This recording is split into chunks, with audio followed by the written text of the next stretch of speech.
Hi friends, ಇದು ಬಂದ್ಬಿಟ್ಟು Saturday mini log ಆಗಿರುತ್ತೆ. ಅವತ್ತು ಮಕ್ಕಳಿಗೆ ಸ್ಕೂಲ್ ರಜೆ ಇರೋದ್ರಿಂದ ಅವರು ಸಹ ಶಾಪ್ ಹತ್ರನೇ ಬಂದಿದ್ದರು. ಇಲ್ಲೇ ಸ್ವಲ್ಪ ಕರ್ಕೊಬಂದು ಸ್ವಲ್ಪ ಆಟ ಆಡಿಸಿ, ಹೊರಗಡೆ ಎಲ್ಲ ಫ್ರೀಯಾಗಿ ಜಾಗ ಇದೆ, ಆಟ ಆಡ್ಕೊಳ್ತಾರೆ. ಹಾಗಾಗಿ ಸ್ವಲ್ಪ ಆಟ ಎಲ್ಲ ಆಡಿದ್ರು.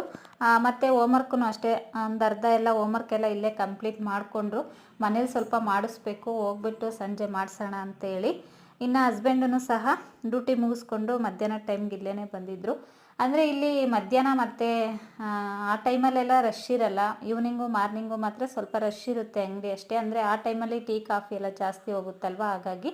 ಇನ್ನು ಡ್ಯೂಟಿ ಮುಗಿಸ್ಕೊಂಡು 6 ಗಂಟೆಗೆ ಬಂದೆ ನಾನು ಅಂಗಡಿಯಿಂದ. ಬರ್ತಾ ಹಾಗೆ ಕೆಲವೊಂದು ಫ್ರೂಟ್ಸ್ನೆಲ್ಲ ತೊಗೊಬಂದಿದ್ದೆ.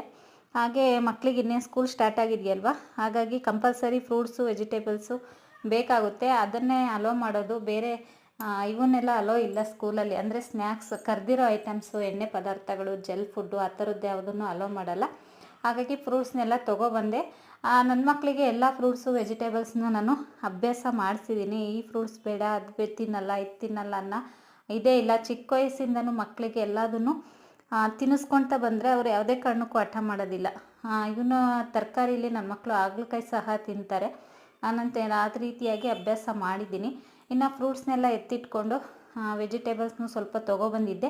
ಬೆಳಗ್ಗೆಗೆ ಮಾವಿನಕಾಯಿ ಚಿತ್ರಾನ್ನ ಮಾಡೋಣ ಅಂತೇಳಿ ಮಾವಿನಕಾಯಿ ತೊಗೊಬಂದೆ. ಬಟ್ ಅದು ಬೆಳಗ್ಗೆ ಅಷ್ಟರಲ್ಲಿ ಸ್ವಲ್ಪ ಸ್ವೀಟ್ನೆಸ್ ಜಾಸ್ತಿ ಆಗಿತ್ತು, ಸ್ವಲ್ಪ ಹಣ್ಣಾದಂಗೆ ಆಗಿಬಿಟ್ಟಿತ್ತು. ಹಾಗಾಗಿ ಅದನ್ನು ಚಿತ್ರಾನ್ನ ಏನು ಮಾಡೋದಕ್ಕೆ ಹೋಗಲಿಲ್ಲ, ಹಾಗೇ ತಿಂದ್ಕೊಂಡ್ವಿ. ಇನ್ನು ಸ್ವಲ್ಪ ಸ್ವೀಟ್ ಕಾರ್ನ್ ತೊಗೊಬಂದಿದ್ದೆ ಮಕ್ಕಳಿಗೆ ಸ್ನ್ಯಾಕ್ಸ್ ಮಾಡಿಕೊಡೋಣ ಅಂಥೇಳಿ. ಇಷ್ಟೇ ಬೀನ್ಸು, ಪಟೋಟ ಮತ್ತು ಕ್ಯಾರೆಟು ತೊಗೊಬಂದಿದ್ದೆ. ಇದನ್ನೆಲ್ಲ ಎತ್ತಿಟ್ಕೊಂಡು ಅವತ್ತು ಭಾನುವಾರ ಸ್ಯಾಟರ್ಡೆ ಆಗಿರೋದ್ರಿಂದ ಲೈಟಾಗಿ ಏನಾದರೂ ಮಾಡ್ಕೊಳ್ಳೋಣ ಅಂಥೇಳಿ ಪೊಂಗಲ್ ಮಾಡಿ ಊಟ ಮಾಡಿ ಇವತ್ತಿನ ದಿನನ